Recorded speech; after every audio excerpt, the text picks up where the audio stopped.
What's up, everybody? How's it going? And welcome back to another trade recap where today I made 3K across two accounts, passing them, which I decided for the YouTube, I'm just going to be documenting these two accounts so it doesn't get confusing when I have this account, that account, this account, and that account. Just these are going to be solely documented on my YouTube. At least that's for now. But anyways, let's get into the charts. So over here, you can see we made the profit. Oh, the accounts are gone. No, these are the past accounts. Well, anyways, we passed. It was literally just there on my screen.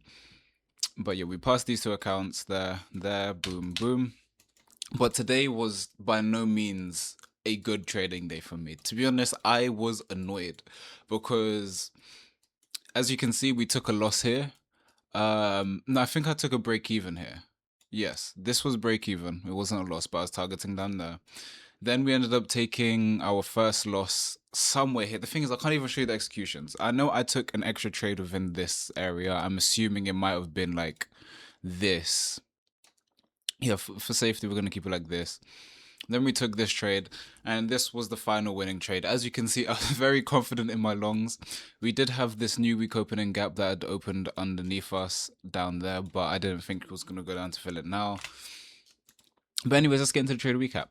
So now, coming into market open, I honestly did not see anything I liked. I was telling myself this was going to be a no trading day, but as you can see, I ended up taking 4 trades. So didn't really stick to my plan on that one. But anyways, we saw that we had this breakout structure higher. I was very, very determined for maybe shorts to play out to down here. However, if we also look at ES, we did not do much the whole session. Let me just play forward in here. This is what ES looks like. The whole session. This box. It's only towards this end now that we had our distribution. And actually, if you haven't seen my latest TikTok, I was talking about the accumulation, manipulation, distribution. Over here, this can be our accumulation zone. This was our manipulation down to take out these lows. And then this is some weak distribution, but that's it playing out. Now we're gonna go back to NQ and let's play out price as it was. We see price go higher. Let me mark out this hourly high as well because this is going to be important. Well, not this hourly high, this gap that we were in. The thing is, my chart was different. So I was trading on a chart where it was showing me ES at all-time highs. So my bias was kind of weird. I thought we were just sprinting towards all-time highs when we wasn't. Let me see if I can show you the chart. Yeah, this was the chart that I was first charting up. Look, all-time highs over here. So this almost messed me up so bad. Good thing that my buddy Kai, the guy that I'm also doing this duo mentorship with, he told me, yeah, we're on the wrong contracts. We're on the wrong chart. Because there would have been a big difference to being all-time highs and it being where we are now. Because we're just following gaps. But anyways, oh, this is a bit messy. We come up, we tap our first point of interest. Wanting to see a little bit of a sell-off, we opened up this 15-minute gap right below. Let me close this. Yeah, we opened up this 15-minute gap, which I wanted to see price possibly trade back into. Did it? Eventually, it did. But okay, this was the reason for this entry. We took this high.